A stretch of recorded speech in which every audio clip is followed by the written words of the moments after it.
Bonsoir François-Xavier. Écoute, je te remercie beaucoup pour avoir accepté de participer un petit peu à cette initiative d'Espace Marx Aquitaine qui s'appelle Parole de salarié, hein. Donc ça fait, tu dois être le 7 ou 8e salarié que nous interviewons et qui nous partagent un petit peu leur expérience dans leur entreprise, et à la fois sur des questions professionnelles comme sur des questions personnelles, sur les raisons d'engagement éventuel et sur le regard qu'ils portent sur leur travail, sur le sens de leur travail et sur le rapport que leur entreprise établit avec la société et les enjeux de société. Je sais que tout ça te préoccupe. Nous avons participé ensemble, il n'y a pas si longtemps que ça, au congrès départemental de l'Union départementale CGT, des syndicats CGT de la Gironde. Et c'est à cette occasion qu'on a fait connaissance, que j'ai trouvé intéressant de pouvoir faire partager un petit peu les éléments de ton intervention. Voilà, mais tu as libre parole, donc tu as le temps que tu veux, hein, pour développer, je dirais, les questions qui te préoccupent, pour te présenter, mieux faire connaître un petit peu ton travail, tes responsabilités. Tu travailles à la centrale de Bro-Saint-Louis, donc dans un secteur qui fait débat, mais on va approcher tout ça tranquillement. Et je te passe tout de suite la parole. À toi, François. C'est gentil, merci beaucoup Dominique pour cette invitation. Effectivement, on s'est croisés il y a peu de temps et on a trouvé quelques affinités. Donc déjà, merci de cette invitation, de me donner l'occasion de m'exprimer ici. C'est un exercice qui n'est pas évident pour moi, c'est la première fois que je le fais et en vidéo, ça complexifie encore un petit peu les choses. Je vais essayer de vous dire tout ce que vous vouliez savoir sur le nucléaire sans jamais avoir osé le demander. C'est effectivement un domaine qui peut faire débat, et on va en parler, j'y compte bien.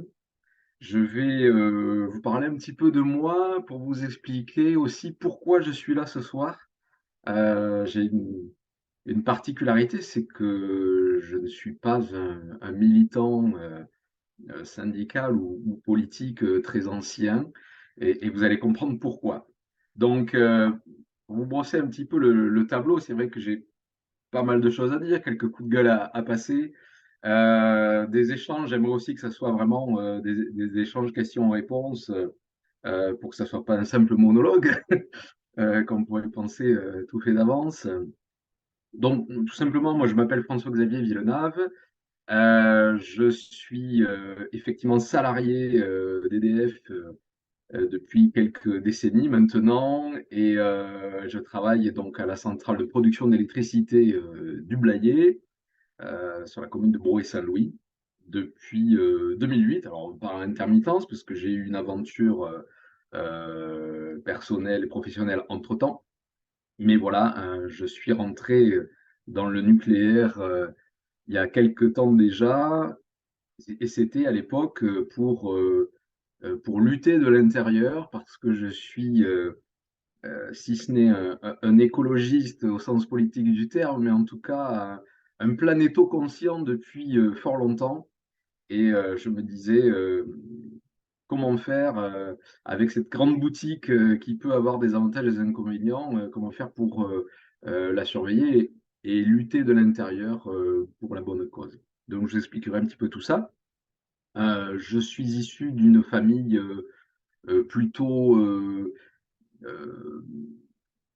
on va dire, peu engagée politiquement, euh, bien pensante, où on ne remet pas en cause les dogmes, que ce soit de la politique, de la religion, de la société, etc., où on estime que euh, nos dirigeants sont des gens raisonnables et veulent le meilleur pour la société.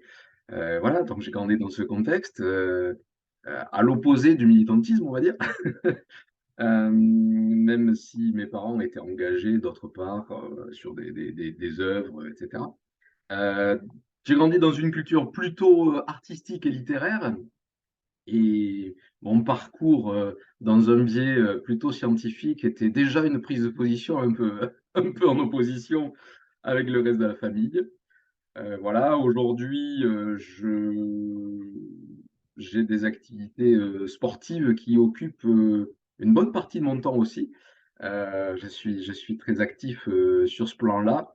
J'essaie d'être, si ce n'est un sportif de haut niveau, mais un sportif de bon niveau. Voilà, donc il faut y consacrer du temps. Et puis, évidemment, j'ai un métier. Je suis consultant, on va dire, je fais du conseil, de la surveillance et de l'appui sur l'environnement et sur la réglementation qui touche au nucléaire également. Voilà, donc je fais de l'animation interne et transverse dans cette grande boutique qui comporte plus d'un millier de salariés à la centrale du Blayais, sans compter évidemment l'ensemble des prestataires qui y travaillent et qui font que cette centrale qui repose sur quelques centaines d'hectares est en soi une petite ville avec une cinquantaine de bâtiments tertiaires et des bâtiments industriels à foison évidemment. Euh, Comme je disais, j'ai des convictions.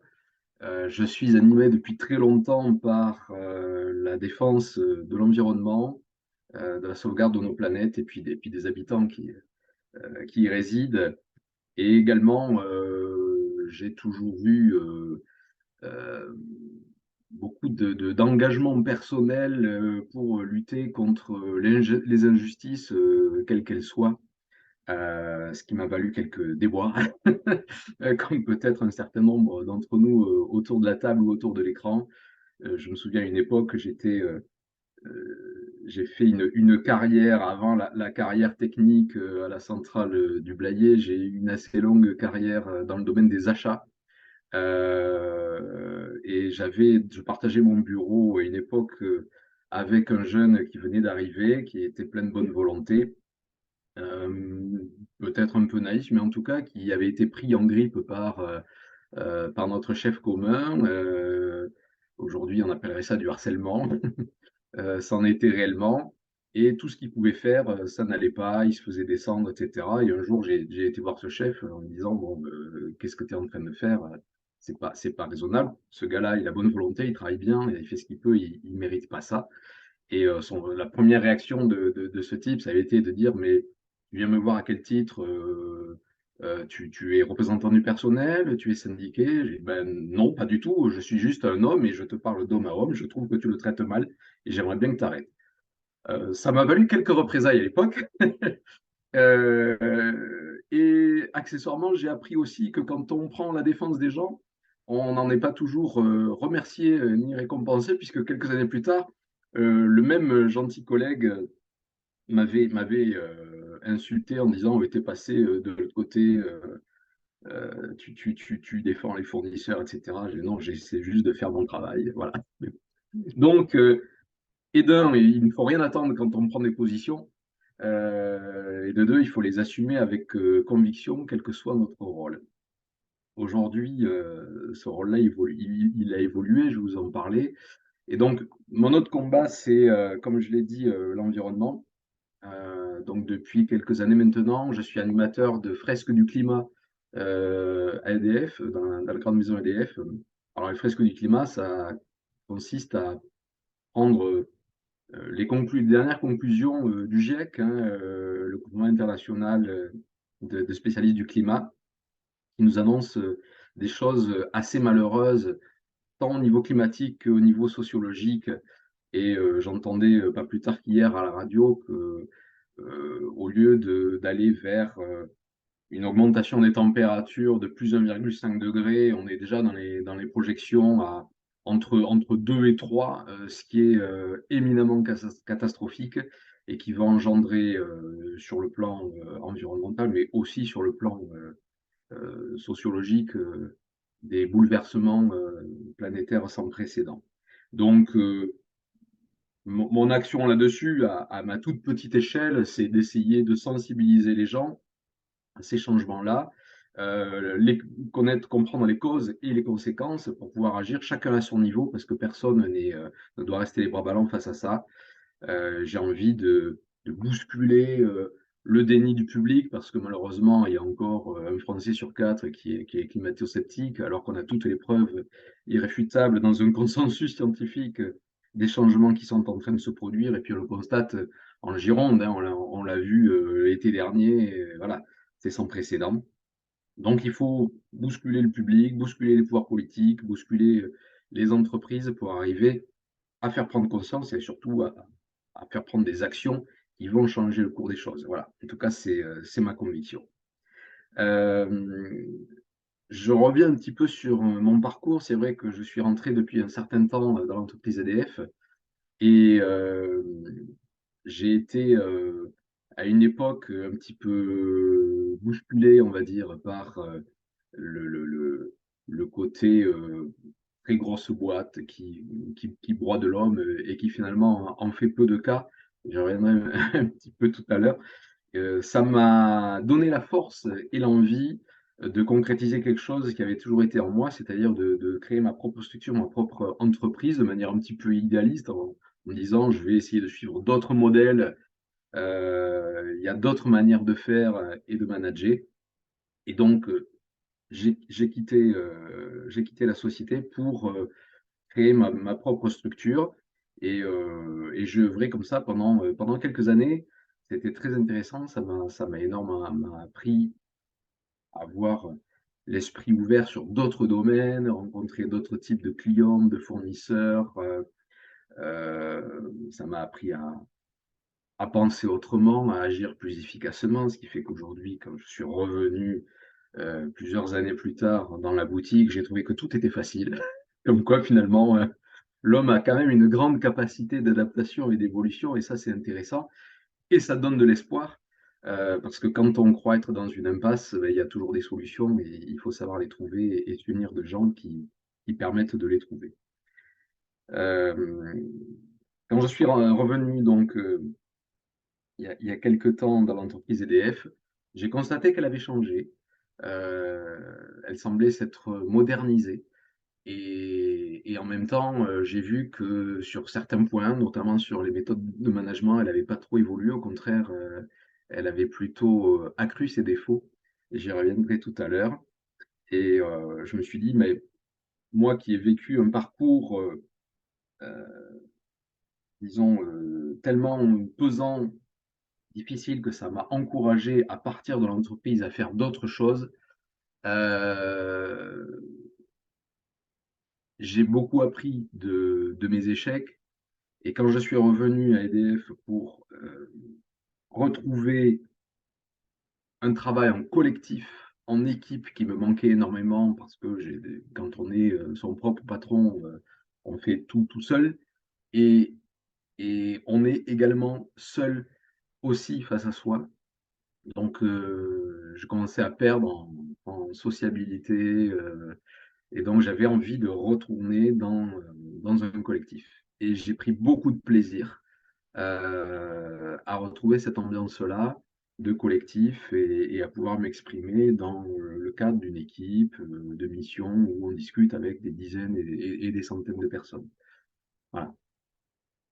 Ce qui m'a amené à me dire, si moi j'ai vécu ces difficultés-là, maintenant que je suis plus fort, je peux peut-être aider d'autres personnes qui, elles aussi, vivent mal leur boulot pour X ou Y raison et leur faire partager mon expérience, leur amener mon aide, mon appui.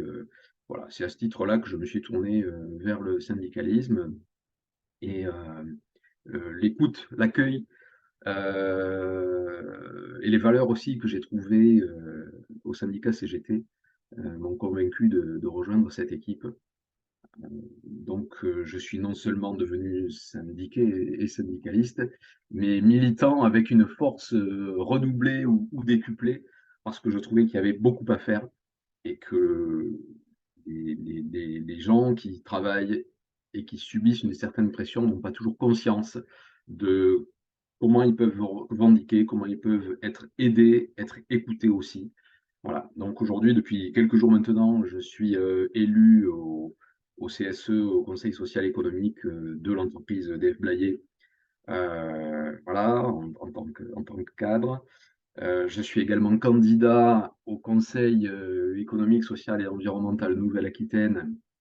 On verra si cette candidature est approuvée là aussi dans les jours qui viennent. J'espère beaucoup parce que là aussi, j'aimerais y défendre certaines valeurs. que ce soit sociale ou environnementale. Et accessoirement, à la CGT, je peux le dire sans aucune honte, j'ai trouvé des gens qui amènent une vraie fraternité, pour ne pas dire une nouvelle famille. Et ça, c'est assez étonnant dans le monde dans lequel on vit, qui est fait d'adversité, de, de scepticisme, d'individualisme, d'égoïsme. Eh bien, il y a des gens qui pensent aux autres et qui partagent et qui le font savoir. Et donc, c'est avec une vraie ferveur, un vrai optimisme et un vrai enthousiasme que je suis aujourd'hui dans ce mouvement-là. Encore aujourd'hui, malheureusement, j'ai été en manifestation au tribunal de Bordeaux. J'en parle parce que c'est vraiment d'actualité, où des collègues sont entendus devant la justice parce que tout est fait par le gouvernement et par le patronat pour judiciariser les actions syndicales qui sont là juste pour défendre des droits fondamentaux, et on a oublié à quel prix et à quel point ils ont été obtenus et conquis. Et tout ça est remis en cause par une stratégie de destruction massive de solidarité.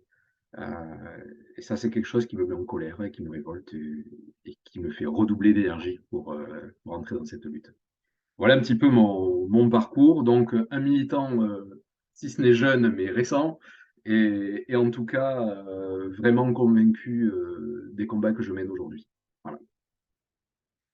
Euh, voilà pour le parcours du bonhomme. Donc, aujourd'hui, j'aimerais vous parler de deux choses, et puis je suis également à votre écoute pour répondre à toutes vos questions. Euh, J'aimerais parler d'environnement, hein, d'évolution de la planète. J'aimerais parler d'énergie parce que je suis avant tout un énergéticien aujourd'hui et fier de l'être. Euh, et puis également expliquer dans quelles conditions aujourd'hui sociales et économiques on exerce ces métiers-là. Et puis parler de mon entreprise, accessoirement. Est-ce que ce programme vous convient? Tout à fait, tout à fait, tout à fait. Continue, il n'y a pas de souci. Parfait. Bon, alors, côté environnement, qui est un petit peu mon dada, c'est pas le seul, mais c'en est un important. J'y tiens beaucoup parce qu'aujourd'hui, l'avenir de notre planète et de l'humanité est lié à ça. Et c'est pas un vain mot, ce que je vais dire est pas alarmiste, c'est juste un constat, une vérité issue de consensus scientifique qui ne fait pas débat, je tiens à le dire. Un consensus, ça veut dire que des tas de gens se sont réunis, ont confronté leurs idées, les ont contredites, etc. Et que ce qui en sort, c'est euh, le, le- le- le sentiment et l'analyse globale qui ne peut et qui ne doit pas être remis en cause. Ce que nous dit le GIEC à ce propos, c'est que la planète est en train de se dégrader, que ce soit au niveau climatique avec des conséquences. Alors, on parle de la hausse des températures, il n'y a pas que la hausse des températures. On peut avoir des règlements globaux qui vont entraîner d'avoir plus chaud l'hiver, d'avoir plus chaud l'été, mais des fois plus froid l'été aussi dans certains endroits du monde, euh, ou plus froid l'hiver aussi. Des tempêtes, des ouragans, des inondations, des incendies à tout va.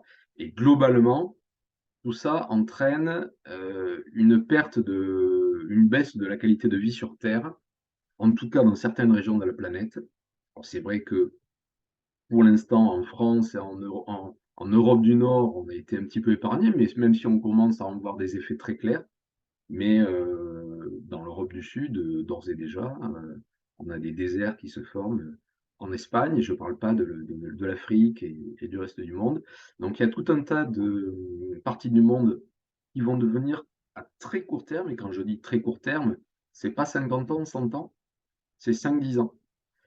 On y est, ça a déjà commencé, et donc entraînant des famines, des sécheresses, et forcément des flux migratoires avec des combats et des guerres associés. pour chercher, et d'un, les richesses qui restent, et de deux, de quoi bouffer tout simplement. Donc, les flux migratoires qu'on commence à avoir en Europe, hein, par l'Italie, par l'Espagne, par le Maroc, et cetera, sont dérisoires, dérisoires. Et il faut s'attendre à ce que notre équilibre, sociologique soit complètement remis en cause par ça.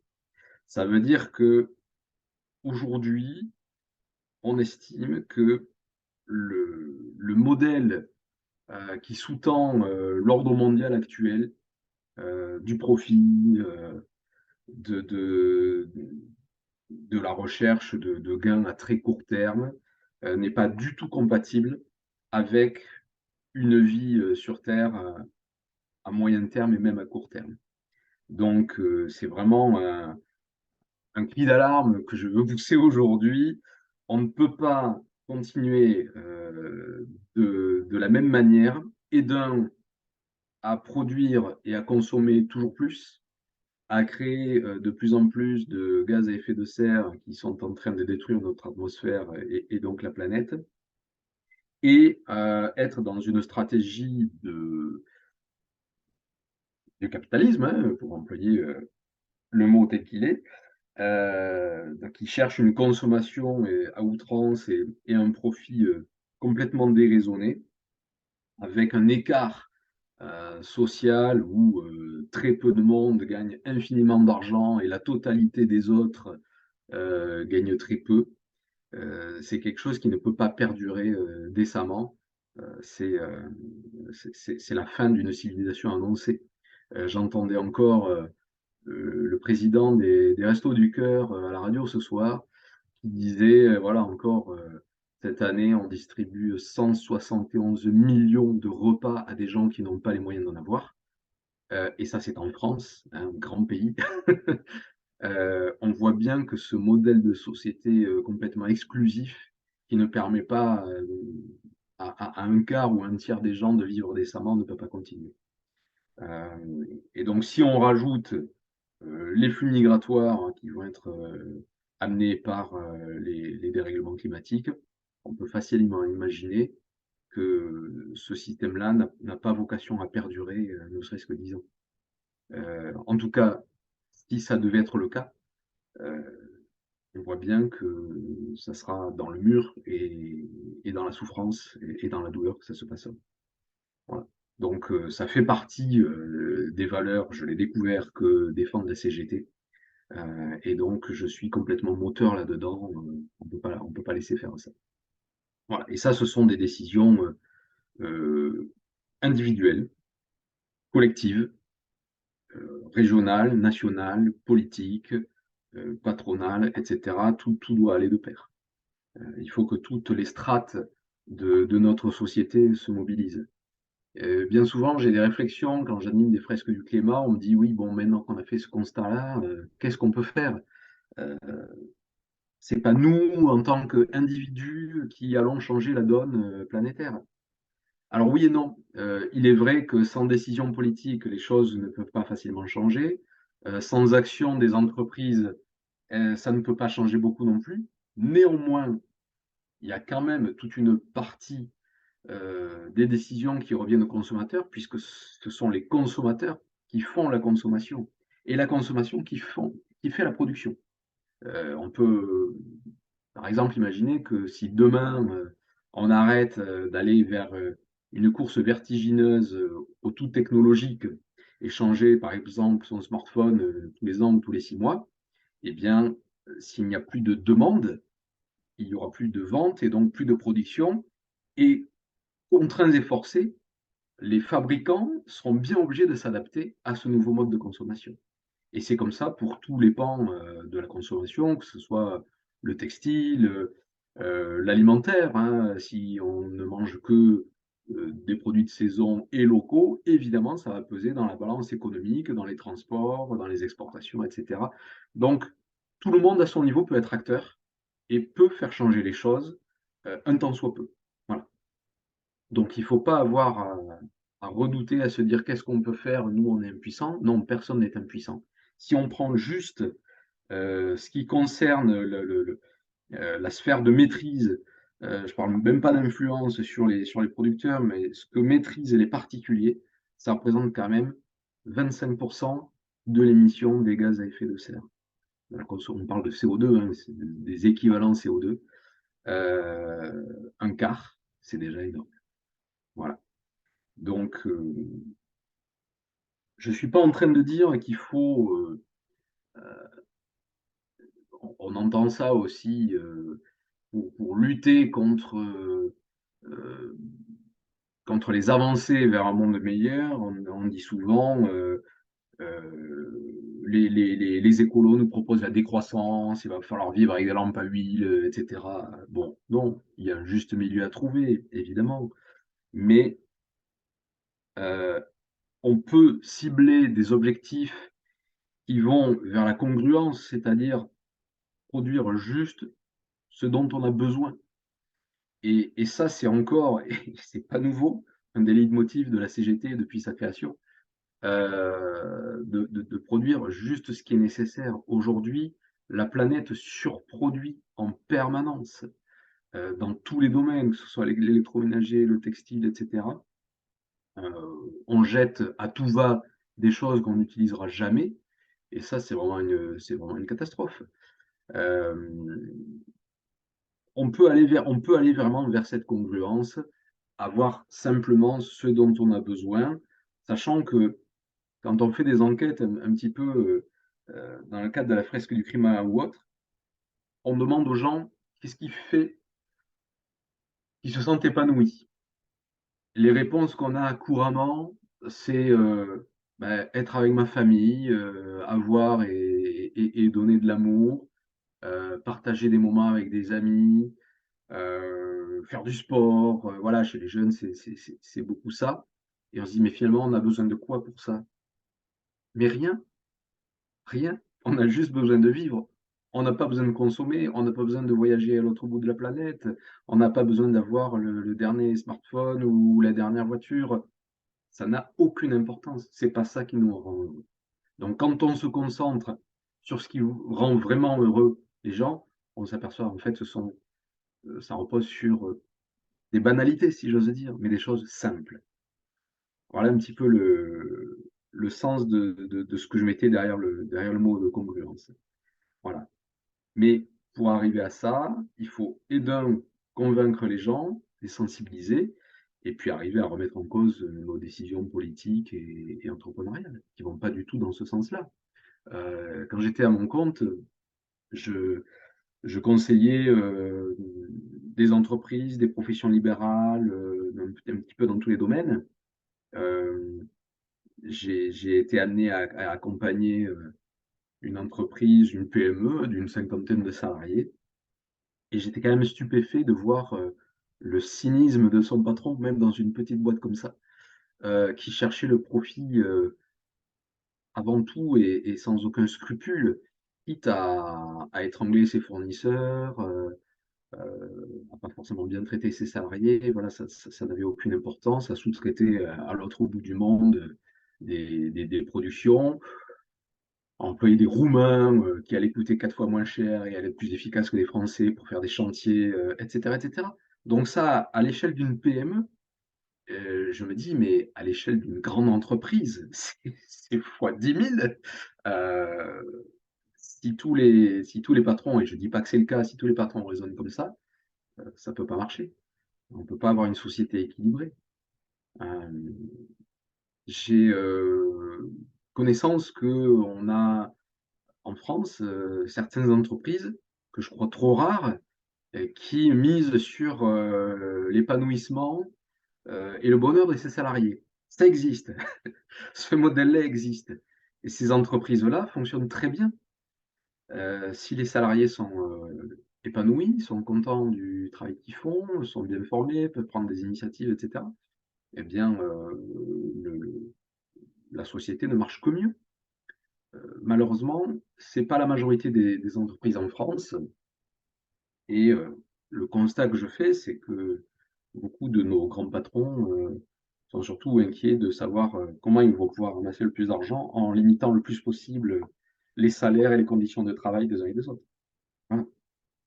Si je prends l'exemple d'EDF, mais j'y reviendrai plus tard, euh, on a eu dans cette entreprise très industrielle, très technique, une politique d'externalisation à outrance, euh, des choix de sous-traitance extrêmes où avant on était sur 80-20, aujourd'hui c'est 80-20 dans l'autre sens, c'est-à-dire que tout est sous-traité. J'en discutais encore ce midi avec des collègues. Euh, il n'y a plus de, il y a plus d'exécution, il n'y a plus de collège exécution dans notre entreprise. Ça n'existe plus. Il y a des gens qui font travailler. Alors, je ne dis pas que tout le monde est improductif. Il y a des gens qui réfléchissent et il y en a besoin. Mais on sous-traite la quasi-totalité de ce qui est fait comme intervention technique sur le terrain. Donc ça a deux conséquences. Et ce qu'on constate chez EDF se reproduit un petit peu partout. J'ai visionné quelques vidéos que vous avez pu faire dans l'espace Marx ces derniers temps. Le constat est toujours le même, quelle que soit la boîte. Quand on sous-traite, d'une part, euh, on perd, c'est toujours dans une vision court-termiste de profit, on perd des savoirs, on perd des compétences, et malheureusement, vous allez rebondir en disant Flamanville 3, oui, notre fameuse EPR français qui a pris 15 ans de retard. Oui, c'est dû à une perte de compétences, pas que ça, mais c'est aussi dû à une perte de compétences et de savoir-faire du maître d'ouvrage, du constructeur et des grands constructeurs qui ont voulu tout externaliser. Ça, c'est la première conséquence.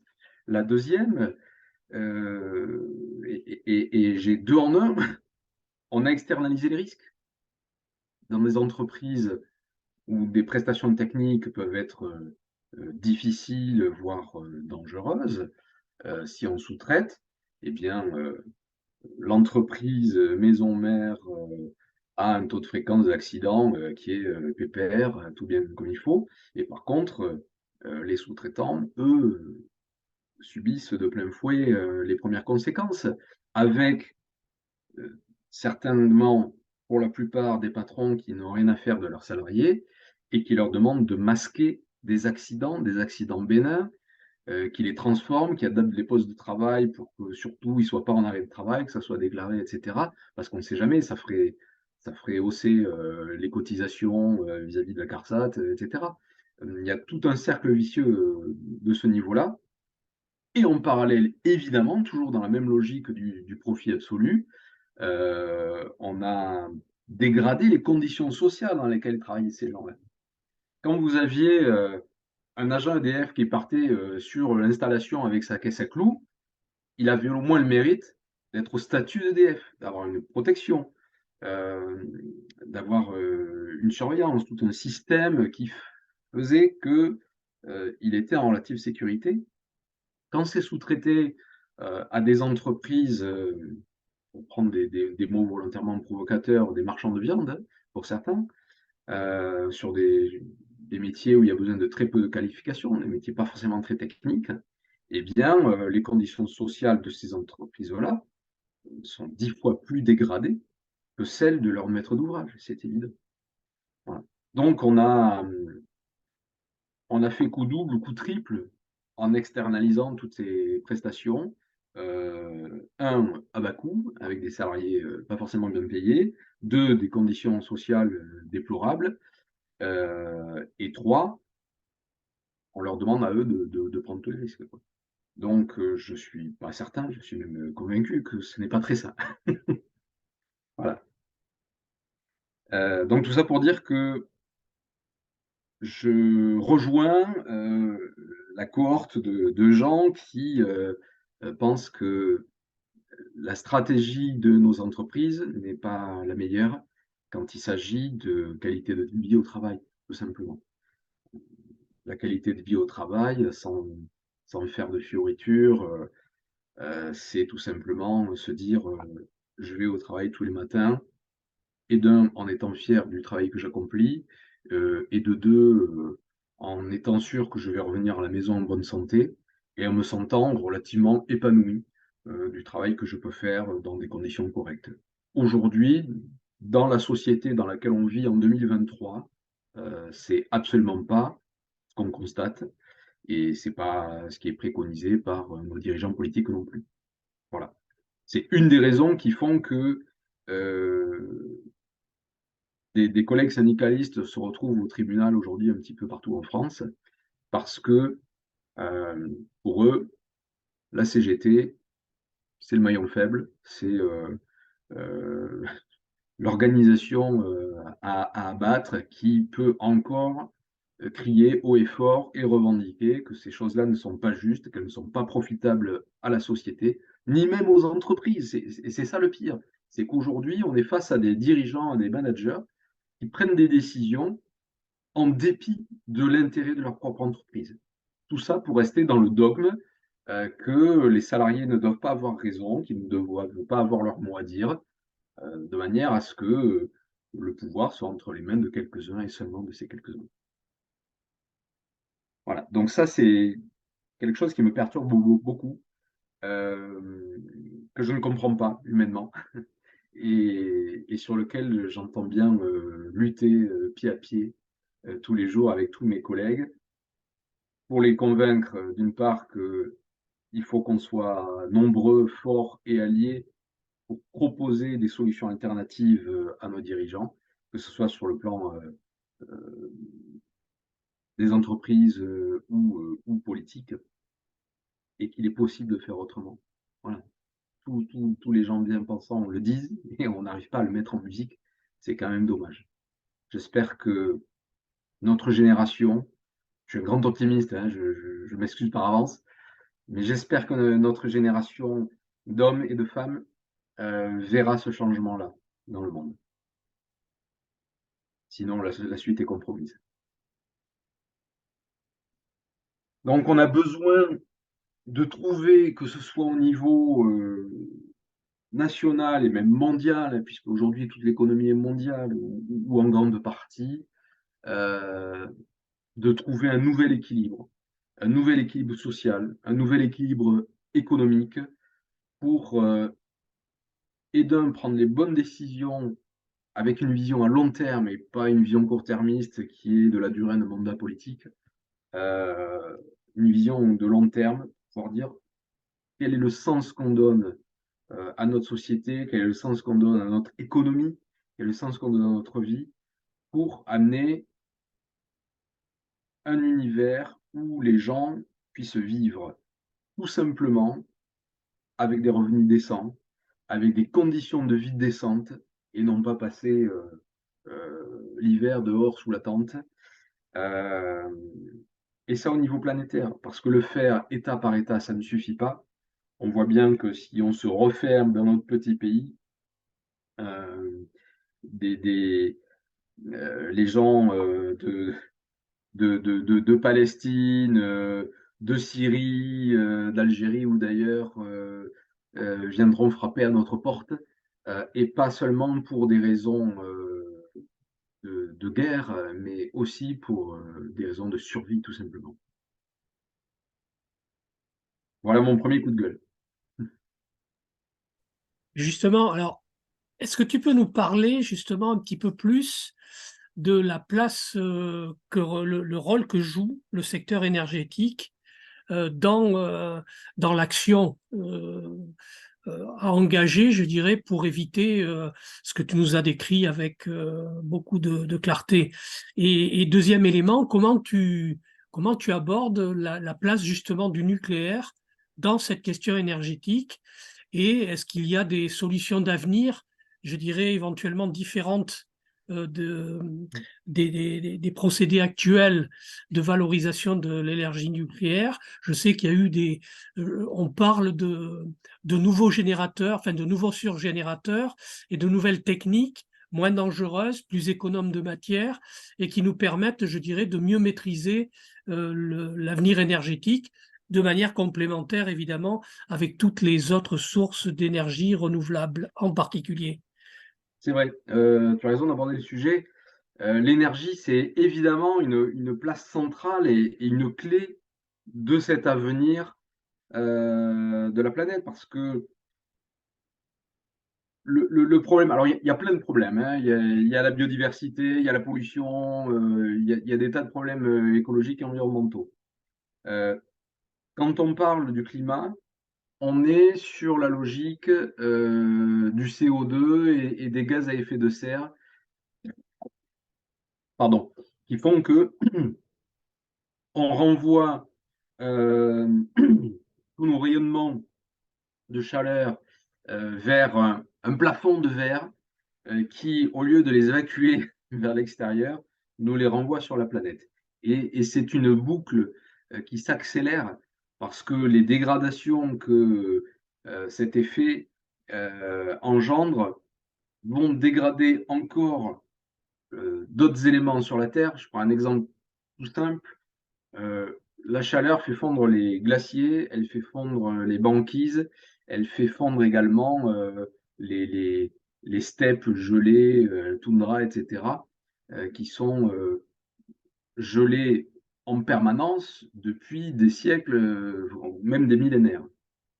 Et donc, quand on dégèle ces parties-là, non seulement on retrouve des bactéries, des virus qui étaient enterrés là depuis des milliers ou des millions d'années et qui vont peut-être causer des maladies terribles sur la Terre. Mais en plus, on dégage aussi euh, des méthanes, des hydrates de méthane qui étaient enfermés dans ces glaces et donc qui sont rejetés à nouveau vers l'atmosphère et qui sont des gaz à effet de serre très puissants. Donc, il y a un effet d'emballement climatique. Plus on réchauffe, plus on dégèle, plus on dégèle, plus on réchauffe. Euh, donc, dans cette lutte-là, une des clés, c'est d'arriver à produire de l'énergie, parce qu'on a tous besoin d'énergie, pour toutes les activités du quotidien. On a besoin d'énergie qui soit décarbonée, ou en tout cas à faible taux de carbone. Euh,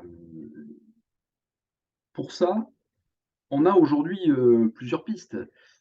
Si je prends la politique pluriannuelle de l'énergie, qui est décidée par l'État, elle nous annonce 50% de nucléaire en 2035. Voilà. Aujourd'hui, on est à plus de 70 ou 80% en France.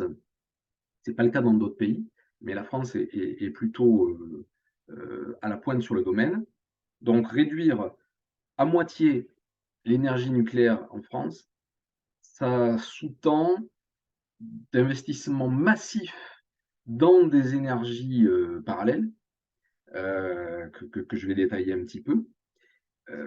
Alors, d'une part, ces investissements, ils ont assez peu commencé, malheureusement. Et 2035, c'est dans 12 ans, donc c'est demain. Ça veut dire que c'est une trajectoire d'ores et déjà, même si on y consacrait des moyens colossaux qui ne sont pas encore mis en œuvre, qui seraient difficiles à atteindre. Et en plus de ça, il faut avoir conscience qu'aujourd'hui, le besoin en énergie ne fait que croître, puisqu'on n'a rien amorcé du point de vue de la réduction de nos besoins énergétiques. Je reviens à ma notion de congruence. Hum, L'isolation des bâtiments est très faible. Nos véhicules roulent toujours en thermique et encore jusqu'en 2040, donc ça ne va pas réduire trop de ce point de vue-là. Et puis toute la consommation, la surconsommation qu'on peut effectuer en France et dans le monde ne diminue pas non plus. Donc aujourd'hui, on a une consommation donnée. Demain, on dit, bon, on essaie d'aller vers la voiture électrique qui ne va plus produire de carbone à rejeter dans l'atmosphère. Par contre, ça va nécessiter malgré tout une énergie équivalente qui devrait être électrique. Cette énergie, il faut bien la trouver quelque part. Voilà. Donc, où est-ce qu'on la trouve? Quelques chiffres du GIEC. À nouveau, je, je repars vers mes références. Le rapport du GIEC de 2014 s'est attaqué à ce travail complexe pour essayer d'évaluer les modes de production d'électricité euh, en face de leurs émissions de gaz à effet de serre sur la totalité du cycle de vie. Ça aboutit aux notions suivantes.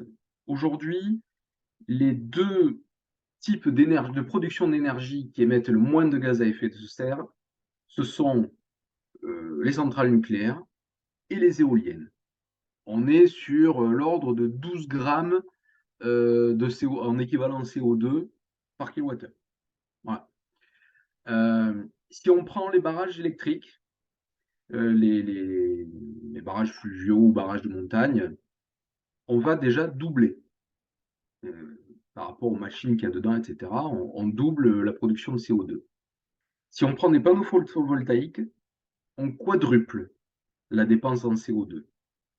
Alors vous allez me dire, mais les panneaux photovoltaïques, ça ne consomme pas grand-chose. Non, mais leur fabrication, énormément. Voilà. Et alors, après, si on part sur centrale à gaz, centrale à charbon, là, on est 40 fois plus élevé avec le gaz et puis 80 fois plus élevé avec le charbon. Donc, nos chers voisins, les Allemands, qui ont fait le choix d'arrêter complètement le nucléaire il y a quelques années de ça, ça a été totalement au détriment de la production de gaz à effet de serre. Quand on regarde, aujourd'hui, on a des cartographies mondiales sur toute la planète qui donnent les émissions de gaz à effet de serre pays par pays. Et on a nos voisins qui éclatent. Alors, l'Allemagne, mais l'Italie, l'Angleterre aussi, qui sont extrêmement producteurs de gaz à effet de serre. C'est un choix politique qui s'entend à bien des égards, mais qui a des conséquences à très court terme extrêmement nocives pour la planète. Voilà. Donc,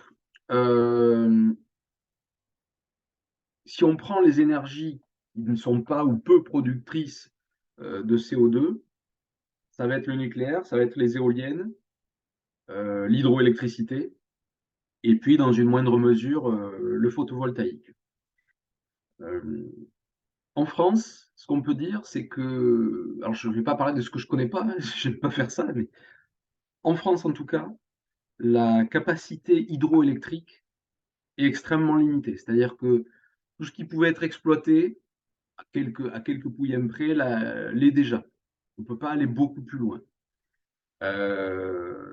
Donc il reste le photovoltaïque et l'éolien en alternative au nucléaire. Ces énergies-là ont deux inconvénients notables. Le premier, là je vais prendre un peu de jargon d'énergéticien, mais c'est que ce sont des énergies qui ne sont pas pilotables. On ne peut pas décider quand est-ce qu'elles fonctionnent. Le photovoltaïque, ben, c'est que le jour, quand il y a de la lumière, même sans parler de soleil. Donc ça, on sait déjà que la moitié du temps, c'est mort. Les éoliens, c'est quand il y a du vent, avec, dans le meilleur des cas, un rapport de 30% par rapport aux expositions au vent. Ça, c'est la première chose. Ça veut dire que dans la mesure où on ne sait pas encore stocker correctement l'électricité, on ne peut pas la produire au moment où on en a besoin. Ça, c'est quand même un gros inconvénient.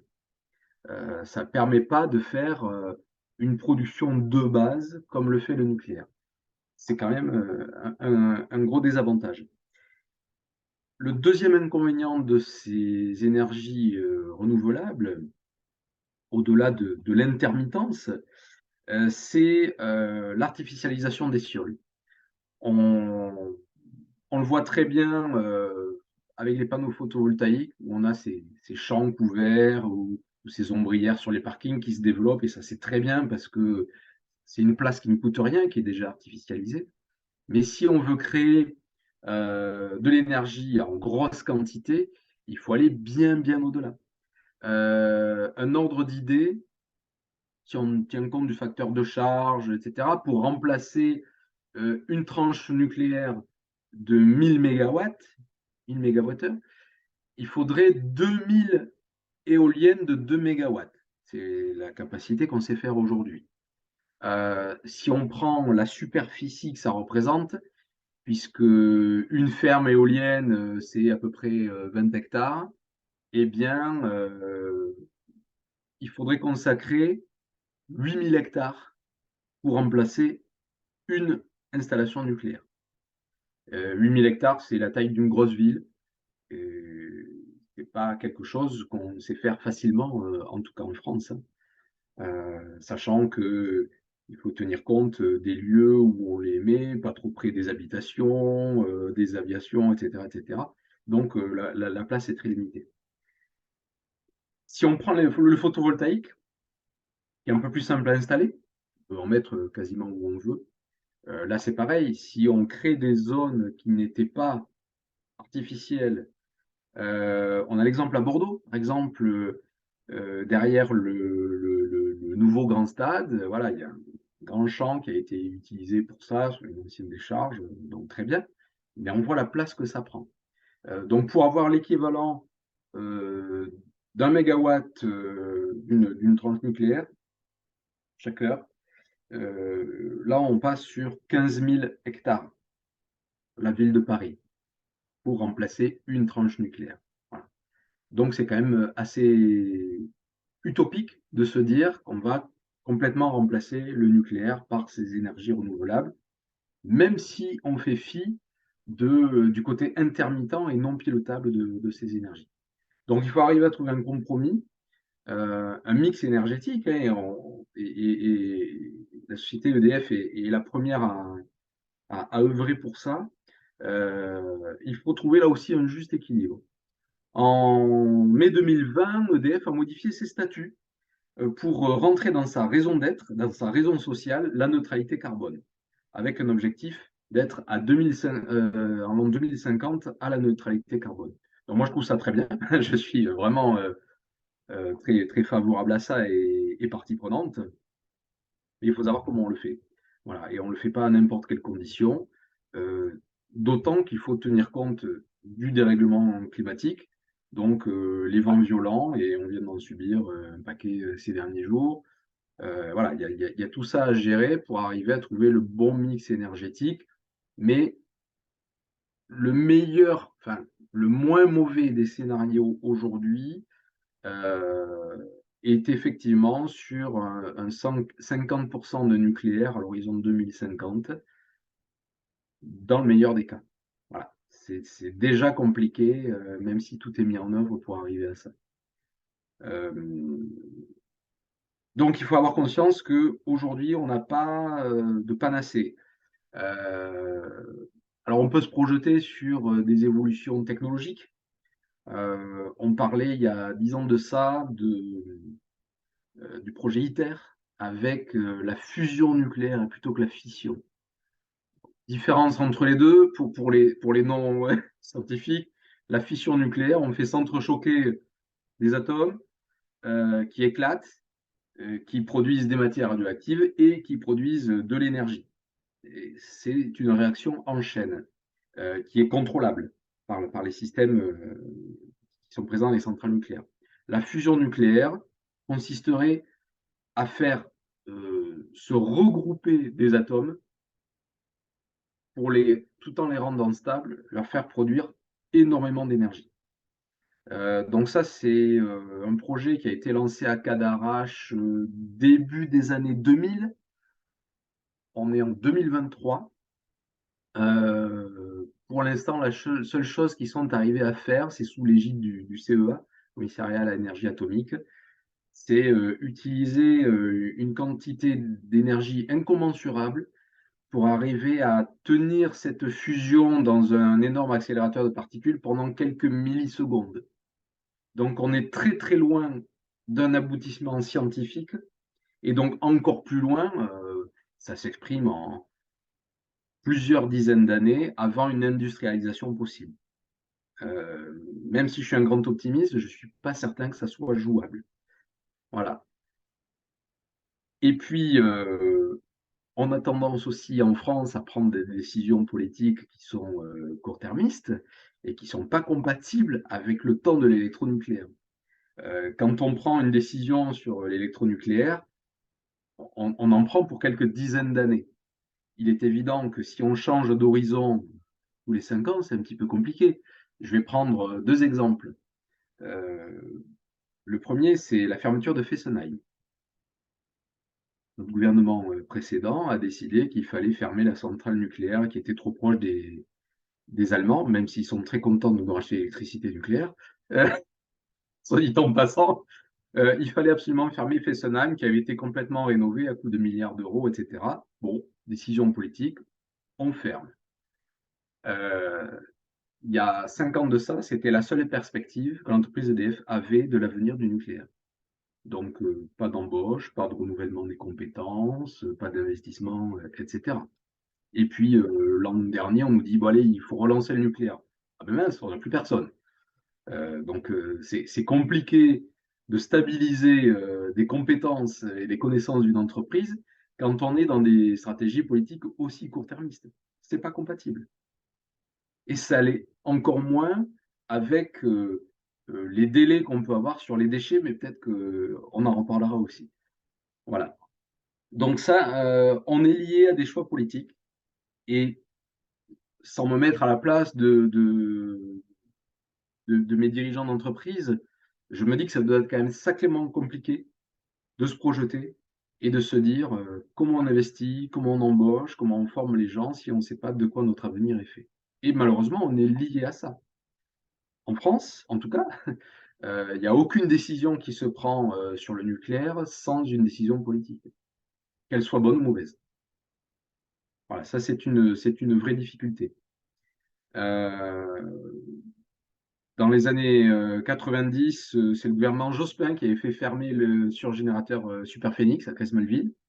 Le surgénérateur, c'était une autre technologie que tout ce qui est utilisé sur le parc nucléaire français aujourd'hui, mais cette technologie-là avait un gros avantage. Elle permettait, c'est pour ça que ça s'appelait surgénérateur, avec très peu d'atomes d'uranium, de produire et de faire se reproduire les atomes d'uranium. Et donc, ça permettait de générer énormément de quantité d'énergie avec très peu de combustible. Là aussi, décision politique, on arrête. Tant pis pour la recherche, tant pis pour de nouvelles technologies, d'autres possibilités. Euh, c'est purement un choix politique qui là été guidé par les écologistes qui avaient leurs raisons, mais pas les bonnes, je suis désolé. Et en plus de ça, cette centrale-là permettait d'incinérer certains déchets radioactifs. C'est ballot. Ouais. Euh, Quand on parle d'horizon politique, c'est éminemment complexe. Euh, Dans les années 90, sous l'impulsion de la loi Bataille, il y avait eu beaucoup de recherches autour du nucléaire, autour de la gestion des déchets radioactifs, avec EDF, avec le CEA, mais il y avait des chercheurs du CNRS qui s'étaient impliqués, des universitaires, des représentants de la société civile. Ça avait eu pour intérêt de produire un gros foisonnement d'idées, de recherches, d'émergence d'idées nouvelles. Et puis tout ça s'est arrêté. Voilà, depuis, il n'y a plus rien. Mais on pourrait penser que si on voulait se remettre dans ce type de recherche, on pourrait là aussi trouver de nouvelles solutions. On a quand même une puissance une puissance scientifique et de recherche en France qui est phénoménale, hein. On n'a pas à rougir de ça. Encore faut-il le vouloir et mettre là aussi des moyens et des ambitions politiques derrière. Ce qui n'est absolument pas le cas aujourd'hui. Voilà. Donc, si je reviens à mon scope de l'énergie en France, on a les énergies renouvelables, intermittentes ou non, et puis on a le nucléaire, et aujourd'hui, on peut difficilement envisager, en tout cas à moyen terme, dans les décennies qui viennent, à se passer totalement du nucléaire. Le nucléaire a un gros avantage, il produit une énergie vraiment très très peu carbonée, euh, pilotable et de masse. Le mot important, il est là. C'est une énergie de masse qui permet d'alimenter tout un chacun. Voilà, une centrale comme le Blayais avec 4 tranches de 1000 mégawatts, ça arrose l'Aquitaine et plus, quoi. Donc, c'est compliqué de remplacer ça. Voilà. Alors peut-être une question, alors, je ne Oui. sais pas si elle fâche, mais en tout cas aujourd'hui on en parle au niveau politique et au niveau public. C'est la question effectivement de la pérennisation de nos réacteurs actuels, la question de leur entretien, et puis évidemment tu l'as évoqué, la question du traitement des déchets. Est-ce qu'on a quelques pistes maintenant en dehors de l'enfouissement pour envisager, je dirais, un avenir plus serein, je dirais, en termes de sécurité. Hmm. Alors, il y a deux questions dans cette question-là. Je vais les traiter indépendamment. Je vois que leur tourne, hein, je vais essayer de faire vite, mais euh, côté sécurité des populations, ce qu'on appelle la sûreté dans le nucléaire, c'est vrai qu'on a eu ces dernières décennies à subir euh, des événements très fâcheux. Il y a eu Tchernobyl dans les années 80, et puis Fukushima, il y a une dizaine d'années de ça. Donc, il est clair que l'énergie nucléaire fait peur, et à juste titre.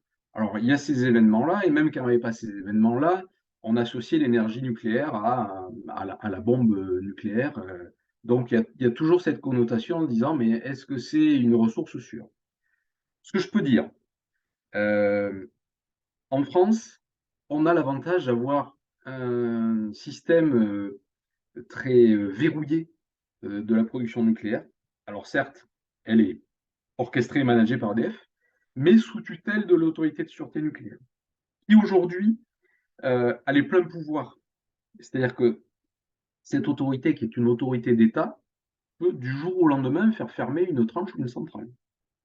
Et ça arrive tous les jours. Le choix, il est toujours fait sur la sûreté plutôt que la production en France. C'est pas quelque chose qui se faisait ni en Russie ni au Japon. Je vais prendre un exemple simple. Euh, le, le- Quand on a un événement sur un site nucléaire, quel qu'il soit, on déclenche le PPI, le plan particulier d'intervention. C'est le pouvoir public qui prend les rênes dans ces situations de crise. On peut assez aisément imaginer que si c'était la préfecture de Fukushima qui avait pris les rênes des décisions de la gestion de crise de cette centrale après le tsunami, ils auraient dit, bon, ben, on ne prend pas de risque, on pompe l'eau de mer, on injecte ça dans le cœur, on noie le cœur, c'est fini. C'est pas ce qui a été fait. Parce que c'était le producteur qui avait la main sur sa centrale et qui a tenté d'autres choses, alors avec plein de bonnes raisons, mais qui n'ont pas conduit à un résultat satisfaisant. Malheureusement, on l'a tous vu. Donc c'est pas le cas, c'est pas le cas en France. C'est pas non plus le même type de technologie. Et le gros avantage, c'est que le réseau des opérateurs nucléaires internationaux communique beaucoup. Et donc, tous les, toutes les problématiques, qu'elles soient techniques, humaines, organisationnelles, sur ces deux événements, comme bien d'autres dont on a moins entendu parler auparavant, mais de moindre ampleur, heureusement, ils sont pris en compte, on en fait le retour d'expérience et on les exploite pour les mettre en œuvre sur le parc nucléaire français. Un exemple très simple, le parc nucléaire français existe, allez, grosso modo, depuis 40-50 ans. La quasi-totalité des évolutions qui ont été faites l'ont été faites pour la sûreté. Après Fukushima, on a installé des nouveaux diesels, des nouveaux systèmes, etc., etc. Ce sont des plans d'investissement de plusieurs milliards par centrale. Le focus a été mis sur la sûreté. Il y a très peu de moments dans la vie des centrales nucléaires françaises où on s'est dit on va faire des améliorations pour la production. À ma connaissance, par exemple, sur la centrale du Blayais, on en a fait une il y a une douzaine d'années de ça, pour modifier les alternateurs. Euh, Au départ, ils étaient prévus pour produire 900 MWh. Aujourd'hui, ils en font 1000. Voilà. Il y a eu une petite évolution sur l'alternateur, mais c'est tout. Tout le reste les investissements ont toujours été pour améliorer la sûreté nucléaire. Ce qui fait qu'aujourd'hui, la centrale du Blayais, mais comme celle de Fessenheim et de partout en France, les 19 réacteurs, euh, les centrales qui tournent aujourd'hui ne sont pas celles qui ont été construites il y a 30, 40, 50 ans. L'intérieur a été complètement revu, tous les organes changés, on est sur des centrales qui sont quasi neuves. Et des investissements énormes ont été faits pour améliorer la sécurité, la sécurisation. Donc ça, c'est très rassurant. Moi, j'habite à côté, je vais y travailler tous les jours, j'ai pas à un moment l'impression de courir un risque. Parce que je sais la manière dont c'est géré et que tout est pensé du point de vue de la sûreté et pour la sûreté. Voilà. Ça, c'est un élément important. Euh, je ne dis pas qu'il y a zéro risque, mais ils viennent pas de là. Ils viennent pas de la conception des centrales. Ils peuvent venir du management des centrales. Et je vais en dire deux mots juste après.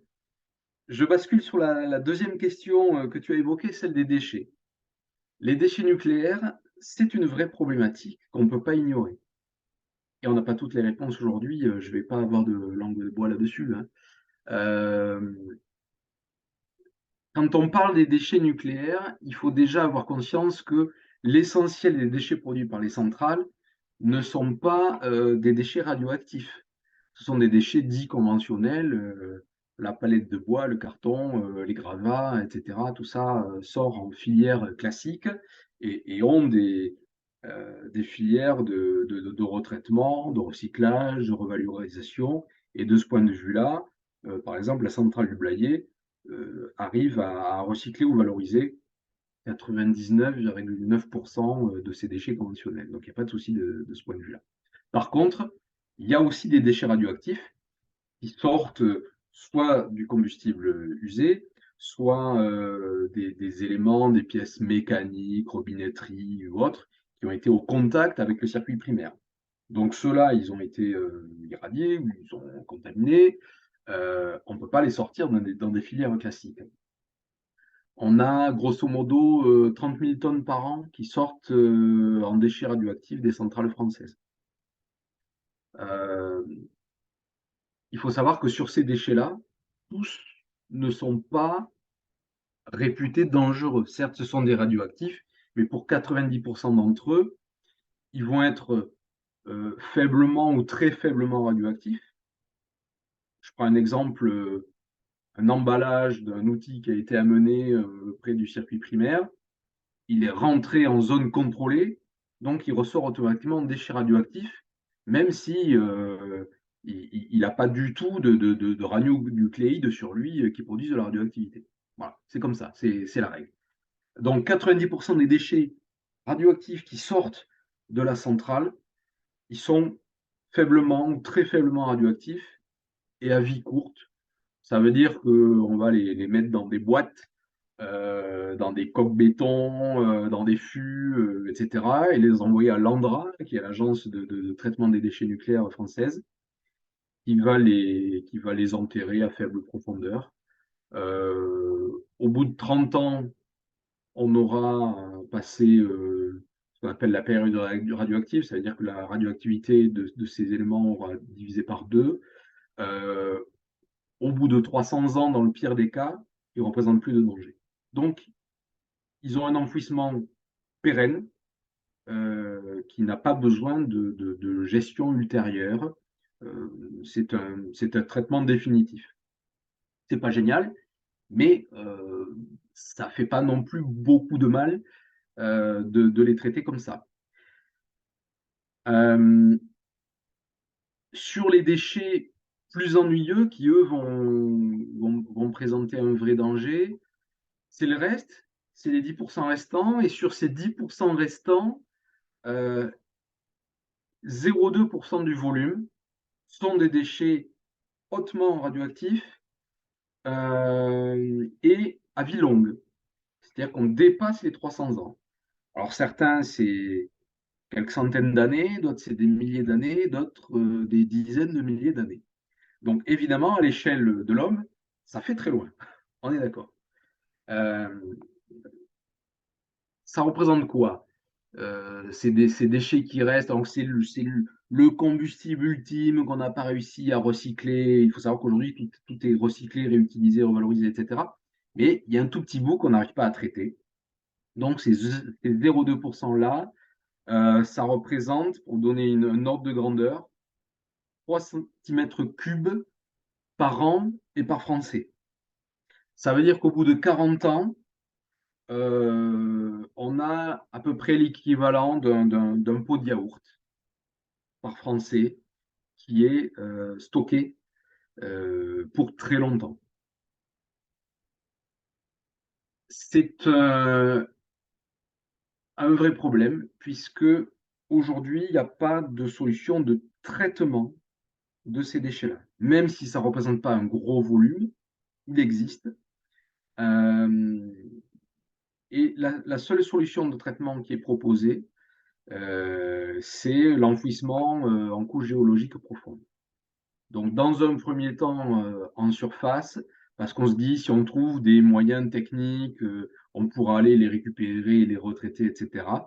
Mais si dans 100 ans, on n'a rien fait, on referme tout ça et ils seront là, ad vitam aeternam, dans des couches d'argile qui présentent peu ou pas de risques géologiques et dans des zones où on n'a pas de matière qu'on serait tenté d'aller chercher pour valoriser, pour faire du fric, etc. Donc l'enfouissement en couche géologique profonde, c'est aujourd'hui et un petit peu partout dans le monde la solution qui est privilégiée. Moi, personnellement, elle ne me satisfait pas.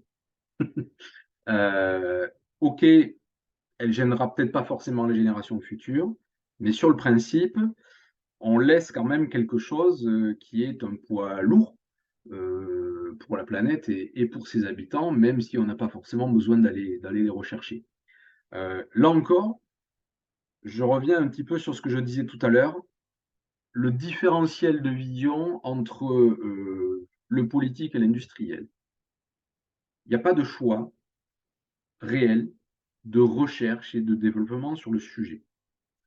Il n'y a pas de responsabilité politique. On l'a eu après la loi dite Bataille.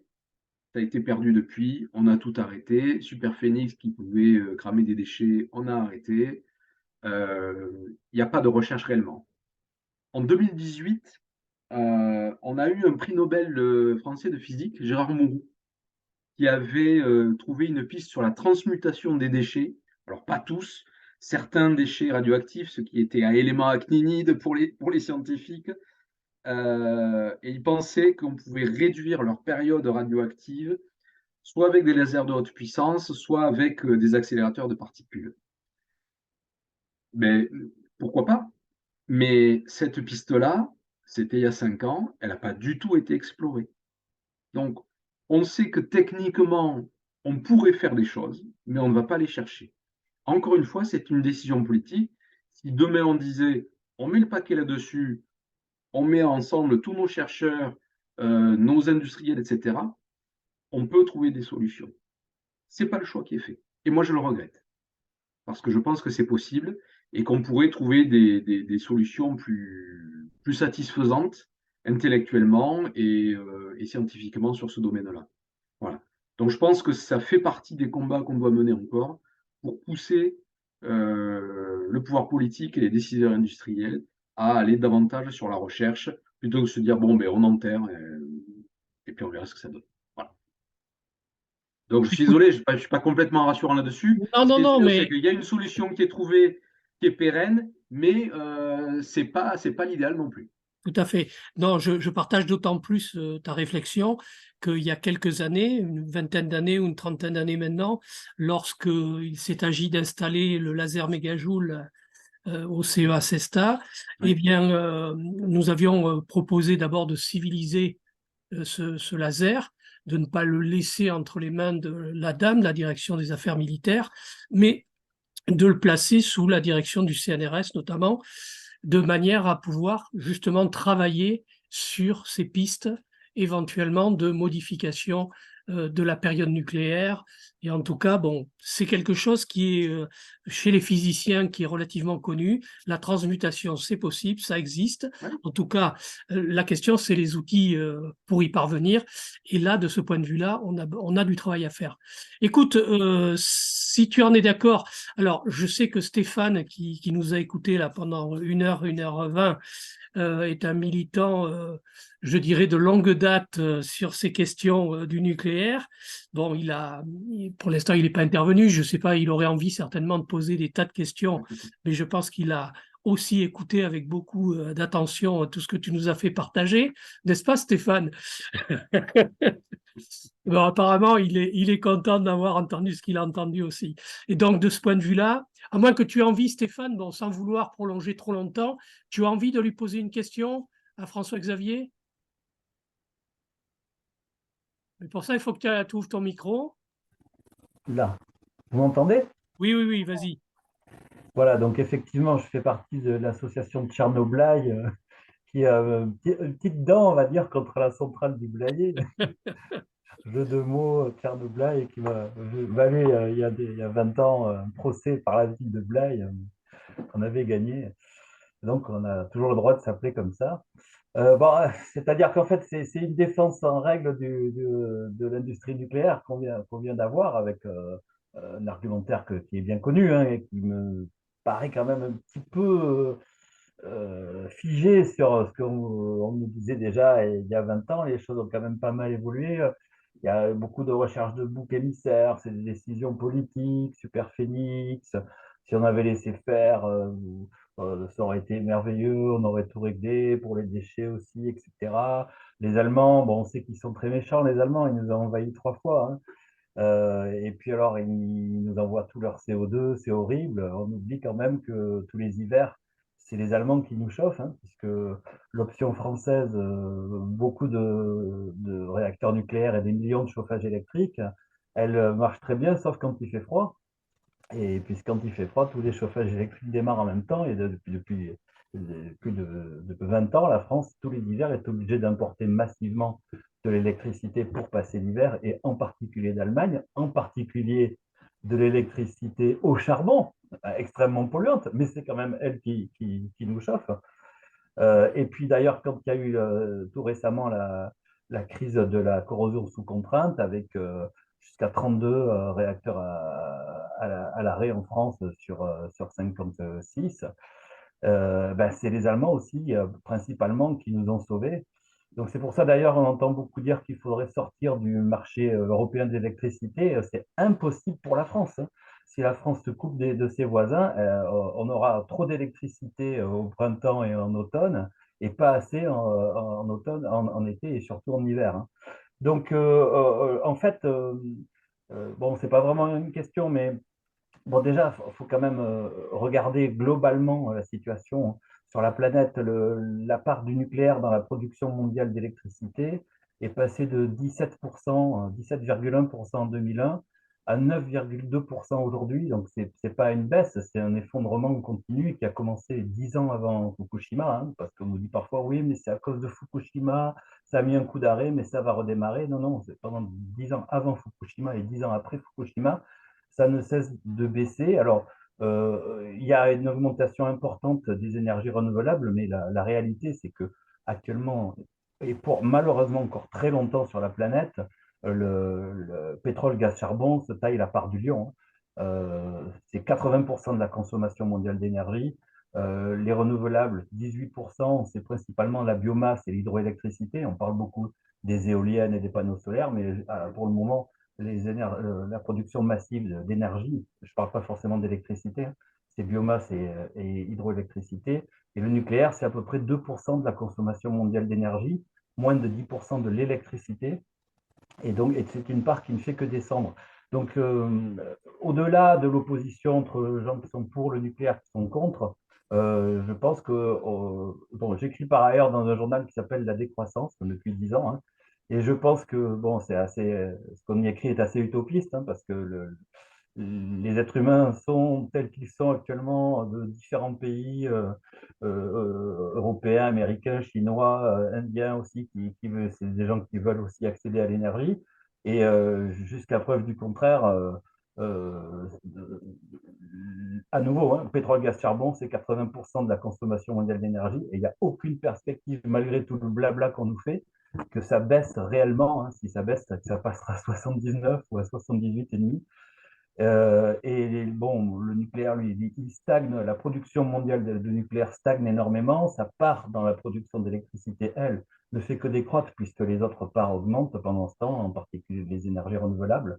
Donc, voilà, moi, le discours sur on va sauver le climat, voir la planète, voir l'univers grâce aux centrales nucléaires, ça me convainc évidemment pas du tout parce que c'est pas du tout la réalité. Euh, et au contraire, je pense on, on peut défendre le parc nucléaire actuel, par exemple, en disant, ben voilà, ce qu'on a fait dans les années 70, bon, j'aurais plein de raisons pour dire que je ne suis pas d'accord, mais on a fait ça, ça a marché pendant un certain nombre d'années. Maintenant, on arrive un peu à la croisée des chemins. Et moi, entendre quasiment le même discours aujourd'hui sans tenir compte d'énormément de changements et énormément de problématiques sur le nucléaire en particulier, hein, sur les nouveaux réacteurs, sur les SMR, sur ce qu'on n'a pas pu résoudre, sur la concentration de cette énergie, sur comment dire, la vulnérabilité des pays nucléarisés face aux événements climatiques et face aux événements géopolitiques. On voit qu'il y a la guerre en Ukraine avec des bombardements près des réacteurs nucléaires. Moi, je trouve que ça manque de nuances et sans aucune méchanceté. Hein. Mais voilà, après, je comprends la défense de l'outil de travail. Hein. Mais bon, voilà, je pense qu'il y aurait beaucoup à dire. J'ai noté des choses, j'aurais plein de choses à rectifier, mais c'est peut-être pas l'objet. Je pense que quand même, on doit pouvoir avoir une réflexion plus élaborée, plus nuancée que cette défense en règle de l'industrie nucléaire à laquelle on vient d'assister. Vas-y, François, tu Alors, si je peux réagis peut-être? répondre, effectivement. Oui, vas-y. Oui. Alors déjà, c'est absolument pas une défense en règle et j'ai été extrêmement nuancé. Je cherche pas à défendre le nucléaire, je fais simplement des constats. Et il faut pas opposer des idéologies à des constats. Moi, je suis sur les constats. Le charbon est en train de tuer la planète, donc il faut faire un choix. Soit on veut survivre, soit on veut produire de l'électricité au charbon, mais le choix, il est très vite fait. Et je peux pas un seul instant laisser peser les choses dans un autre sens que celui-là. Moi, je suis entièrement favorable au développement des énergies renouvelables. Je ne souhaite que ça. Par contre, aujourd'hui, factuellement, on ne sait pas faire à l'instant T et dans les toutes prochaines décennies. Donc, le nucléaire est un pis-aller, je suis désolé. Voilà. Et c'est pas vrai qu'il baisse dans le monde entier. C'est la consommation d'énergie qui augmente. C'est pas tout à fait la même approche, mon cher Stéphane. Je suis navré. Voilà. Donc, c'est absolument pas une défense du nucléaire. Certes, je travaille dans l'industrie nucléaire, mais je suis pas un pro-nucléaire. Je pense juste que aujourd'hui, on peut difficilement s'en passer. Voilà. Et heureusement que le nucléaire est là tous les hivers, malgré les affaires de corrosion sous contrainte l'an dernier, qui ont fait que c'est le choix de la sûreté qui a été pris immédiatement par EDF, et de ce point de vue-là, on peut les saluer. Il n'y a absolument pas un choix de production qui a été fait. Toutes les centrales ont été arrêtées tant qu'on n'était pas sûr de pourquoi, comment ça se produisait et comment on pouvait le régler. Aujourd'hui, ça y est, on a un programme pluriannuel de réparation de ces tuyauteries. Mais il est essentiel, encore une fois, cet hiver et comme tous les hivers, comme vous le disiez, que le nucléaire fonctionne pour qu'on puisse chacun pouvoir faire marcher son petit radiateur électrique, effectivement. Et c'est pas de faire brûler du pétrole à côté qui va améliorer la situation de la planète, je le crains. Voilà. Merci François-Xavier. Écoute, bon, le but ce soir, c'était pas pour ou contre le nucléaire. Hein. Le but ce soir, c'était d'interviewer, en tout cas de cheminer avec un salarié d'EDF qui est cadre et qui travaille dans un secteur un peu particulier qui est une centrale nucléaire. Donc je trouve intéressant tous les témoignages que tu nous as fait partager et qui nous ont permis un petit peu de regarder aussi et de prendre en compte, je dirais, toutes les dimensions et toutes les problématiques qu'il y a autour de ton entreprise. Et je Mm. t'en remercie. Voilà, c'est pas pour clore le débat parce que tu avais encore plein d'autres choses à dire. Oui, plein. Non. Et peut-être que ça sera l'occasion de te réinviter et puis de poursuivre justement cet échange que On j'ai pourra trouvé parler davantage passionnant. de l'entreprise. Oui, oui, oui. Absolument. Bien, écoutez, ok Stéphane, c'est bon pour toi aussi. On va arrêter là. On arrête la soirée Oui, et oui, je te pas de remercie à problème. nouveau. Il y aurait beaucoup de Merci pour choses à tout ce dire, temps que vous m'avez accordé. En effectivement. tout cas, j'ai été très bavard et passionné. J'en suis navré, mais ouais, il y aurait tellement à dire. Non, non, tout à fait. Mais ça ne veut pas dire qu'on ne fera pas quelque chose ou qu'on ne poursuivra pas d'une autre manière, peut-être. Je ne sais pas si on affronte directement la question. Mais là, ce n'était pas tout à fait l'angle d'attaque que j'avais prévu. Si, avec une dimension. Comme je sais, je connais ta sensibilité écologique, écologiste et écologique. Évidemment, moi, ça m'intéressait de savoir comment tu pouvais vivre ça. Je dirais, cette contradiction apparente, en tout cas, justement, en travaillant dans une entreprise de ce type-là. Et je trouve que tu y as répondu. Et c'était J'essaie aussi d'y œuvrer en tant que professionnel responsable. Voilà. exactement. Je te remercie beaucoup. Je vous souhaite à tous les deux une très bonne soirée et puis à une prochaine rencontre à l'occasion. Au plaisir. Merci pour cette Salut, invitation. Bonne soirée à vous. Ciao. salut.